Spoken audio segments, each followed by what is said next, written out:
Mission Possible: How Tom Cruise and George Clooney Helped Hollywood Fall in Love with the UAE. It has been a galaxy far, far away, home to ferocious sandworms and deputized for both Saudi Arabia and Afghanistan. Increasingly, though, it has simply been itself a place of stunning desert vistas and architectural wonders. We are talking about Hollywood's unfolding love affair with the UAE when it comes to finding the best location for many of its biggest films. Exactly 20 years ago, Syriana became the first Hollywood motion picture to use the UAE as a backdrop, starring George Clooney as a CIA agent, and with a cast that included Matt Damon and Amanda Peet.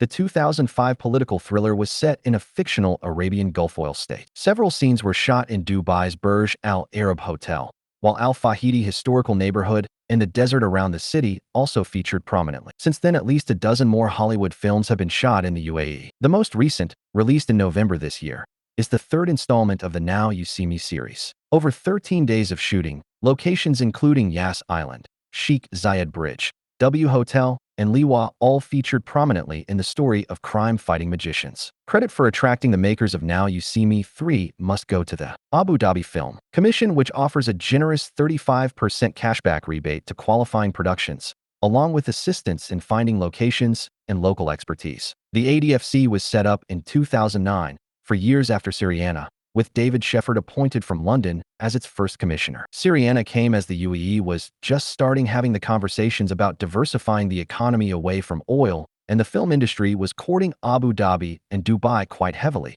because they had money to invest in the industry, said Mr. Shefford. My boss at the time, Mohammed Khalif Al-Masri'i, late chairman of Abu Dhabi Media, was trying to establish more of a local film industry. So my brief was to court Hollywood and international film production, but that was the icing on the cake. It was more about developing the local film industry and having an infrastructure for Emiratis to be able to tell their own stories and to make films for Arab audiences. Burj Khalifa's blockbuster moment. The icing on the cake, though, was to provide much of the earlier success. In 2011 Mission Impossible: Ghost Protocol wowed cinema audiences as Tom Cruise performed a stunt at the top of the world's tallest building, Dubai's Burj Khalifa. That opened up the eyes of filmmakers to what the UAE has, and it just grew from there. Filmmakers are always looking for a new place that hasn't been seen on screen before, that they can bring to the world in their movies, Mr. Shefford said. So I think after Mission Impossible, there was a lot of interest in the UAE, both in Abu Dhabi and Dubai, as places to bring those bigger movies. By then, the ADFC was talking to the Lucasfilm team,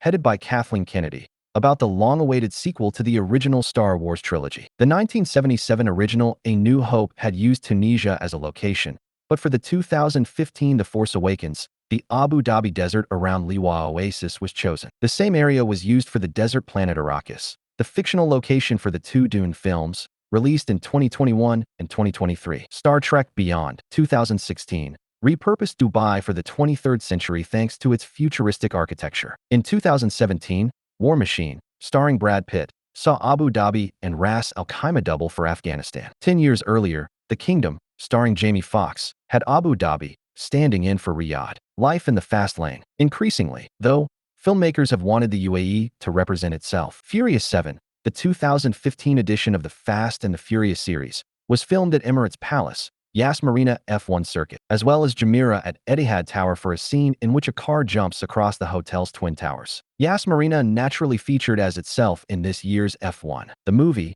while Cruise returned to the UAE for the 2023 Mission Impossible: Dead Reckoning, with his character Ethan Hunt running across the roof of the midfield terminal at Zayed International Airport even before it had opened. Using the location almost as a character in a film can be important as a promotional tool. That's always the goal of someone like a film commissioner, because if you can have the place be as it is, that helps with the promotion of it, says Mr. Shefford, who left the commission in 2014 and now works in Canada. The trade-off in having a major film calling your city by its own name is that it then goes on screens globally. As long as there's a positive storyline, it's a real added bonus of free promotion because eyeballs around the world are actually seeing the city you're trying to promote. The other area the Film Commission supports is emerging Arab talent. The award-winning 2012 breakout hit Wajda, about a 10-year-old girl negotiating contemporary Saudi culture, was made possible thanks to a $100,000, 367,000 dirhams, prize awarded by the ADFC to writer and director Haifa Al-Mansour in 2009. There are 300 million Arab-speaking people in the region, so there's a massive audience that's hungry for stories from their language and culture, Mr. Shepard said. Local talent has also been developed in other ways. Samir Al-Jabari, head of the Abu Dhabi Film Commission since 2024, first worked there, Mr. Shepard remembers, as an intern.